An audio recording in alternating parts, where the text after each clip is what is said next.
Kai, you sounded ominous on the phone. Sit down. You know, I left Tom and Evan on the driving range. Those guys would golf in any weather. Sit down.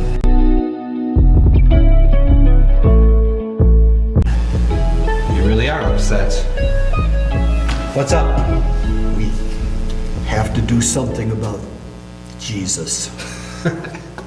Jesus? The charismatic carpenter? I never thought it would come to this. But who's following him?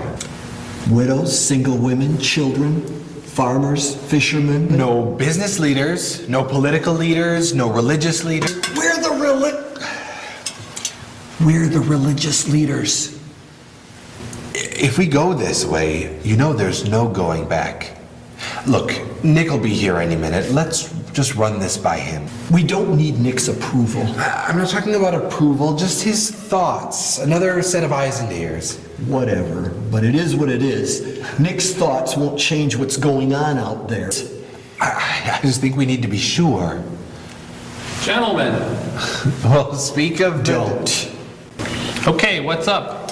Kai is concerned with the commotion about Jesus. We're concerned. We are concerned with the commotion about Jesus. Do you know what I'm talking about? Oh yeah, can't miss it. My point exactly. He's creating unrest. He's dividing the people. Our greatest strength among the feds has been our insignificance. We don't matter to them, and that carries tremendous value. When you're unimportant, you're unnoticed. And more freedom comes from being unnoticed than from anything else. But if the wheels begin to squeak, I fear what their solution might be. So, what's our solution?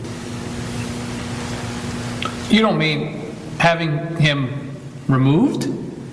Does he deserve that? Come on, let's just talk this through. Okay. He mocks the law given to us by God himself, whose name we fear to speak. The man is a licensed rabbi. How does he mock? He mocks. How? Well, for one, he disregards the Sabbath rules. Disregards, you say. He mocks the law. Remember when he restored Joe's hand on the Sabbath? He knows as well as we that helping someone on the Sabbath is permitted only to the extent that a life is being saved. That man's life was not in danger. Jesus could just as easily have healed him the next day. But no, he had to twist things, get the crowd all stirred up. Which is lawful on the Sabbath? To do good or do evil? To save a life or to kill? He looked right at us. Was in your face, Kai. I'm going to heal this man on the Sabbath. And what are you going to do about it? Big man with all his followers around. We'll get him alone and see what a big man he is. Jesus doesn't stand like that. What? I've never seen Jesus all hunched over like that. He stands straight. But that's not the point. I'm just saying. All right, okay. Which is lawful on the Sabbath? To do good or do evil? Yada, yada, yada. Is that better? Do you remember the incident in Boston when a paralytic was lowered down through a skylight? That's when he told the paralytic his sins were forgiven. Yes. And I challenged him. I said, who has authority to forgive sins but God alone? I remember his words exactly. Which is easier, to forgive sins or to say, take up your mat and walk?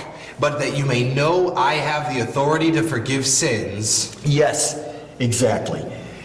He agreed that only God can forgive sins. Then he said he had the power on earth to forgive sins. That's blasphemy. He made himself equal to God. I'm just questioning whether we have sufficient grounds to have him removed. He's been playing around the edges of this Sabbath thing. He's rubbing our noses in it. But in the eyes of the people, he's very convincing, and we can't disregard that. He's a strange one. When we get together and talk about his teaching among ourselves, his errors seem obvious. But when we go and talk to him about it, it all seems to make sense somehow. Go then, find what you need to find. But the books of Moses will not change.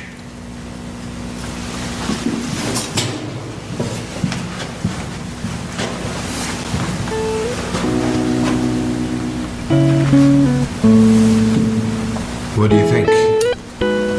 We don't have a choice. Do you understand? We don't have a lot of time.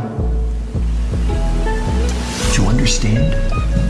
I'll call in a few favors.